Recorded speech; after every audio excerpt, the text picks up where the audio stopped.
I want to go out front now, as promised, to Mary Coleman. She's with KOLD, the affiliate station, which received the new message. And Mary, we've talked through the week as you have broken so much news on this. What can you tell us now? When did this message come through, and what can you share? Sure, yeah, Aaron, we got this at about 11:45, and we'd been refreshing our email because that 5 o'clock deadline was yesterday. So we were thinking, hey, maybe we would get something immediate. We didn't have anything, but this morning around 11:45, that message came into the same tip line that original message came into, and we were, needless to say, pretty alarmed by seeing this. What I can tell you is we did send this over once again to Pima County Sheriff's Department immediately, and we did get some information from them. I'm going to read some of my notes here so I don't speak incorrectly, but they say that this is not the same IP address, but it appears the sender used the same type of secure server to hide their IP address. So that's all that we know about the sender at this point, which unfortunately really isn't much. And this new note does contain something that the senders seem to think will prove to investigators that they're the same people or person who sent the first note. And I know, depending what you can share here, but obviously you've now seen both of them, Mary, because you received both of them. So is it clear to you, looking at the first communication and now looking at this one, which is trying to show that it's from the same sender, what that information is that individual or those people think will connect them to the original ransom letter? Yeah, I would say so. I'd say they're, making an effort to, again, like you said, prove that they are the same persons or people, people or person involved with these same two notes that we've received. When, interesting looking at that, the original ransom letter, Harvey Levin, who's going to be on in a moment, described it as well written, that it was structured, that it was clearly put together, that there had been care and effort in it. It was precise. Do you see the same here? Would you say it's the same tone and tenor, or is there any shift? Yeah, I would say it's just as coherent as the first. That's what, struck us as odd about the first one, is that, like you said, it was well thought out, clear thoughts put together well. And I would say that this second one, it has a very, very similar, the way that it was put together was very similar. And now I'm curious, Mary, because I know in the first letter, what Harvey was saying, it said, I will not contact you again, that this is it. This is the only communication. And now we have the second communication, which, they're trying to make it clear that it's from the same person. Obviously, I know we don't know for sure if it is. But do they give a reason as to why they are communicating when they had said that they would not?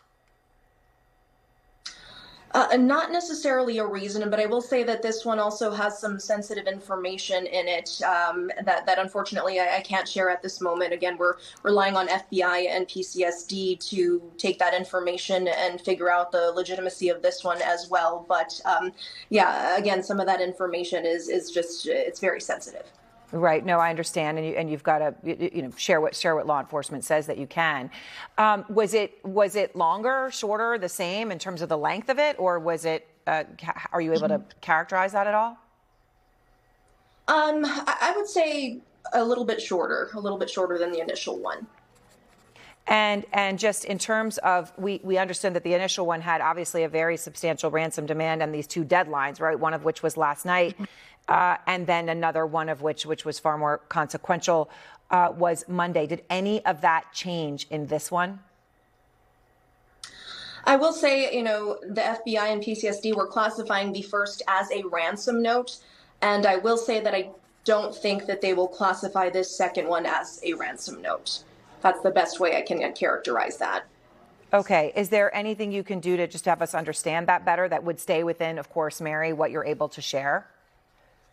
Sure. There were deadlines in the first letter. The second one, there are no deadlines. In my head, a ransom note is looking for something in return for something else, and this one is not necessarily that. Did it? I know that Cameron and obviously Savannah had said, and both of her siblings, right, that we just want to talk to you, and we want proof that our mother is alive. a proof of life. They had asked for that. And then Cameron followed up with that last night and explicitly said, we have heard nothing from you. Please contact us. Give us proof of life. Does it seem that that's what this letter is? Is it a response to those things, to those the pleas of Savannah and her siblings? And does it include that proof of life or any claim to that?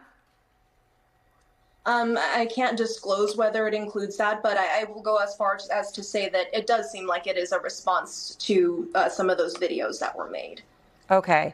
And was it, you said, described it as a little bit shorter, Mary. Did it include anything other than, I mean, was this just essentially an email, like black and white text, or were there any other kind of, I don't know, audio or pictures or anything like that? Did it, that sort of thing? Yeah, our system only allows you to send text. So that's what it was, the same as the first, just text. And yeah, we aren't able to receive photos or video through the system that they sent that through. So this one was also. I understand. And one more thing, Mary, I'm curious, because I know originally you said there was no way to respond, right? Not for you, not for Savannah and her siblings, no way to respond. There was just that Bitcoin address, which I know that Harvey and you all had verified was a legitimate address. Did this have any way that the sender, I mean, are they trying to initiate a conversation with a way to respond? I would say not necessarily a way to respond, but as I mentioned, definitely a piece of information in there that indicates they are trying to show people that they are the same person who sent the initial note. All right. Well, Mary, I appreciate your time and your answering so much as you were as able to. And thank you so much for that. Thank you. All right. Mary Coleman, as I said, who has just, truly been doing such, and all of KOLD, incredible reporting on this. Let's go now to Harvey Levin, founder of TMZ, which received a ransom note for Nancy Guthrie.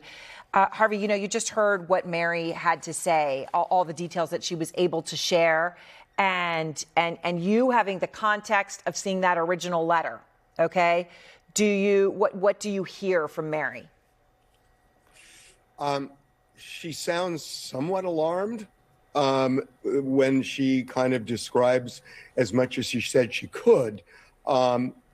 It doesn't seem coincidental to me that on the heels of this, they went back out to the house and Mary said that they want to really show that they are the people, or this is the person who has Nancy Guthrie. And it seems like the investigators are going out to the house to verify what is in that letter. I mean, I think that seems kind of clear. It would be very coincidental that they would clear the area of media after days and then suddenly go over there the way they did on the heels of this. So it's going to be very interesting to see what the authorities find. And I think it was also particularly interesting that Mary said that this letter is somewhat of a reaction to the pleas that Savannah and her siblings made. I think that's especially interesting. Well, especially because I know, Harvey, you've been so clear that one of the things in the original note was, this was all you will hear from me, right? This was it. Yeah. So this has changed. And, Aaron, yeah. And I mean, I never really believed that because you say that and then their end game, at least in the first letter, was getting money. And if they think they need to show something additional and the family is asking for something, there is a pot of gold at the end of this for them. And, I think they're not just going to stand by the first letter and say, I'm not sending you anything more. If they sense that they might get something more, if they give something up, and remember, Savannah said, we're ready to talk, I think that kind of baited them. So it doesn't surprise me at all that there's a second letter. All right. So then there was something, a few things.